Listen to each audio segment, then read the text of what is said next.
اگه بخوایم بین خانم‌های این ضیافت یکی انتخاب کنین که بشه خانم خونتون، کی انتخاب میکنین؟ من یا جناب تیموری. آخه امشب شب شماست جناب دیوان. به جناب تیموری اگه باشه که میگه همه خانم.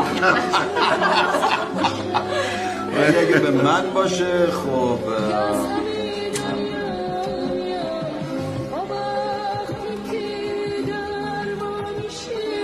هیچ کدوم. شک ندارم که امشب تمام خانومایی با عصر و نسب و شیک و خوشگل الان اینجان. یکم بیشتر نگاه کنی. به جز اونی که من دلم میخواد، به جز اونی که حتی یه تار موشم به شماها نمیدم.